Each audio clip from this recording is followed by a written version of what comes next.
Bienvenue à tous dans cette nouvelle vidéo autour du thème d'Halloween. J'ai enlevé mes lunettes parce que sinon ça s'était reflé. Vous pourrez trouver par la suite des suggestions de livres et de comics bien pires que mes cernes éclairées par cette lampe de poche. Je vous invite donc à venir à me suivre. Venez avec moi. Joyeux Halloween.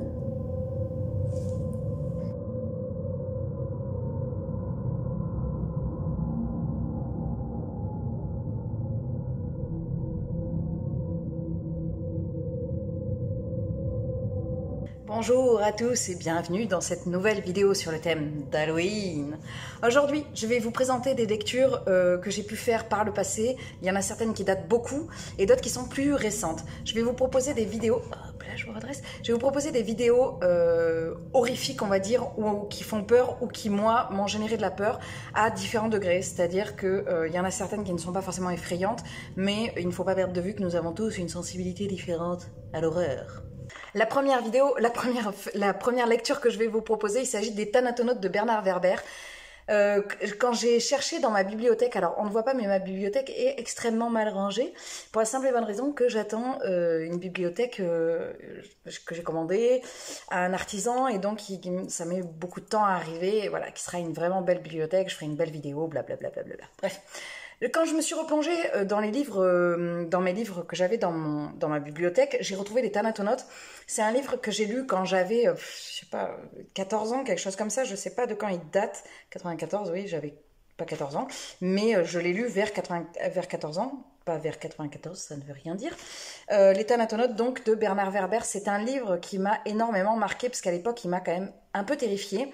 On va suivre, dans mon souvenir, on va suivre des gens qui vont aller explorer ce qui se passe après la mort. Voilà. Et donc, ils vont revenir et qui vont voilà, faire des expériences. On va les appeler les Thanatonautes. Je pense à ça et je pense à... Ce livre me fait penser surtout à un film qui, lui, file carrément les chocottes. Il s'agit de L'Expérience Interdite, que je n'ai pas là, mais que je vous mettrai peut-être... Ici, là, un petit insert pour faire joli, avec Julia Roberts, et qui est donc inspiré, je pense, de ce livre et qui est extrêmement flippant. Donc, pour moi, cette lecture avait été assez dérangeante quand j'étais jeune. Je le relirai aujourd'hui, je pense, parce qu'il m'a dérangée. J'aimerais bien savoir pourquoi il m'avait dérangée. Je pense que tout ce qui est au niveau de l'expérience avec la mort m'avait assez marqué. Sans surprise, la lecture que je vous suggère pour Halloween est une des lectures que je vous suggère pour Halloween, c'est évidemment non, c'est pas ça. Le Fléau de Stephen King, le tome 1. On est sur un livre apocalyptique.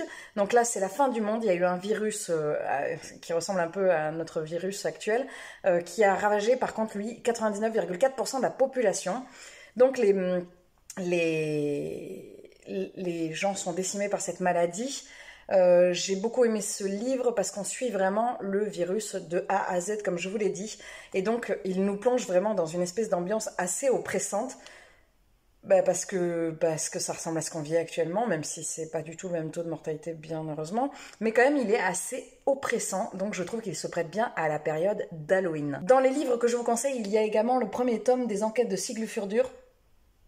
Je me suis bien sortie. De Ragnar Jonasson, il s'agit de Snior. C'est un livre que j'ai beaucoup aimé parce que c'est un polar nordique et justement je voulais vous suggérer des lectures plus soft pour ces lectures d'Halloween, c'est-à-dire que tout le monde ne peut pas lire des livres comme Octobre. Et je trouve que justement celui-ci est extrêmement soft et j'aime bien l'ambiance glaciale qu'il va y avoir. Glacial, glaçant, Halloween. En tout cas, ça permet d'avoir une petite enquête pour la période d'Halloween. Et surtout, si vous voulez le lire, il est très court, donc il se lit hyper vite. Vous pouvez vraiment le lire sur les 2-3 jours autour d'Halloween. Évidemment, qui dit Halloween dit horreur. Je ne pouvais pas passer à côté des comics de Walking Dead, de Robert Kirkman, Tony Moore et Charlie Adler. Donc là, il s'agit du premier tome. Après, je les ai achetés en intégrale. C'est un comics, donc ça se présente comme ça. C'est en noir et blanc. Pour ceux qui connaissent, je vais essayer de vous trouver une page où il n'y a pas de zombies. Voilà, comme ceci. Pour ceux qui connaissent la série, c'est quand même très très proche de la série, sauf qu'on est plus proche du début de la série au niveau de l'ambiance et moins de ce qui se passe par la suite. Moi, j'ai préféré les débuts de la série, donc c'est pour ça que je préfère les comics. Donc, alors, il y a un petit avertissement quand même, il y a marqué pour lecteur averti, effectivement, vous ne lisez pas les Walking Dead à 10 ans. C'est pas possible. C'est quand même, il y a du zombie partout. Et puis, plus les tomes vont, et plus c'est hard au niveau humain aussi. Donc voilà, évidemment, une lecture horrifique pour Halloween. The Walking Dead. Dans les lectures ça veut rien dire. Dans les lectures que je vous conseille pour Halloween, il y a également les contes macabres d'Edgar Allan Poe, illustrés par Benjamin Lacombe. Alors les contes macabres sont quand même assez macabres, les contes d'Edgar Allan Poe, mais illustrés par Benjamin Lacombe, c'est carrément terrifiant. J'aime beaucoup l'illustrateur Benjamin Lacombe parce qu'il nous fait des illustrations qui mettent assez mal à l'aise, je trouve. On est à la limite entre le mal à l'aise et le magique, et je trouve qu'il illustre extrêmement bien ces contes-là. Donc moi, je les avais lus, ce livre, je l'ai depuis très très longtemps, et je l'ai lu à sa sortie, on l'avait offert à sa sortie, et il est absolument magnifique. Donc les planches de Benjamin Lacombe sont à tomber. J'ai un autre livre que j'ai acheté d'occasion dans une bibliothèque, illustré par Benjamin Lacombe. Peut-être que je le lirai pour Halloween, mais je suis pas sûre parce que je suis quand même un peu les chocottes facilement, moi, on va dire. J'ai pas besoin de regarder des films d'horreur, ça va très vite dans ma tête. Mais en tout cas, celui-ci, il se prête énormément à Halloween, et l'ouvrage est absolument magnifique. Voilà. Donc je pense que je ne l'ai pas lu depuis longtemps, je pense que je le relirai avec grand plaisir. Dans les livres que je n'ai pas, mais que je vous conseille également pour Halloween, il y a Pour seul refuge, que je mettrai par là, je pense l'insert, de Vincent Ortiz, que j'ai lu dans le cadre Prix Nouvelle Voix du Polar. Pourquoi pour Halloween? Parce que je le trouve extrêmement angoissant, ce livre, et très bien construit. On est sur une histoire, c'est un juge qui se retrouve pris au piège par un jeune homme qui va lui reprocher, vous verrez, on ne sait pas trop, c'est pas très clair. Donc on est sur une forme de huis clos à peu près, parce qu'on voit aussi d'autres personnages, mais on a quand même cette ambiance très étouffante avec le juge dans le chalet, voilà. Donc je trouve qu'elle se prête très très bien à la période d'Halloween.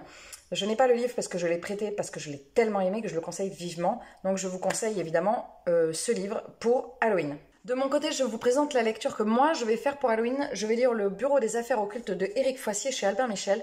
Comme je vous disais, je vous ai déjà présenté, c'est un livre que j'ai gagné, qui était dédicacé par l'auteur. Évidemment, ça ne va pas être dédicacé par le livreur.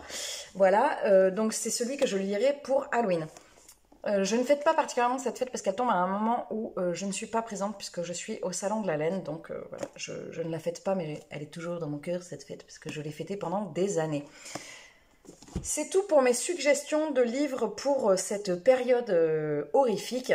N'hésitez pas à me dire si certains vous tentent, si vous en avez lu certains et que vous trouvez qu'ils ne font pas du tout peur. Même si par exemple les enquêtes de Sylvie Furdur ne font pas forcément peur, mais c'est vraiment pour l'ambiance glaciale que j'avais envie de vous le mettre dans les propositions. Je vais mettre les livres, maintenant je vais essayer de mettre le descriptif dans les commentaires, parce que pas dans les commentaires, dans les descriptifs, parce qu'on me l'a demandé et que ça ne me pose pas du tout de soucis.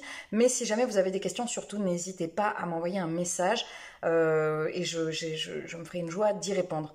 Je vous remercie infiniment pour votre soutien dans mes vidéos. J'espère que cette vidéo autour de mes propositions d'Halloween vous aura plu. N'hésitez pas à me dire ce que vous allez lire pour Halloween, ce qui vous fait vraiment peur.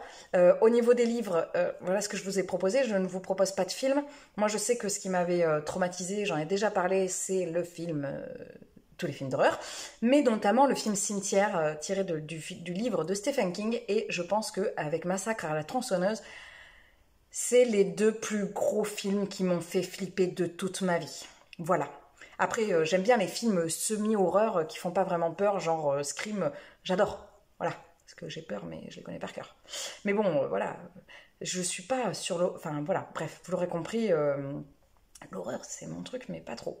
Mais enfin, quand même, j'avais envie de vous suggérer des trucs. Voilà, bref. En tout cas, je vous remercie encore une fois. Et je vous dis à très vite autour d'une nouvelle vidéo. Je vous souhaite un très bon Halloween, un très bon week-end si c'est... Parce que non, ce ne sera pas le week-end pour vous. La vidéo sortira mercredi. Mais en tout cas, de très bonnes lectures. Je vous dis à très vite et à très vite.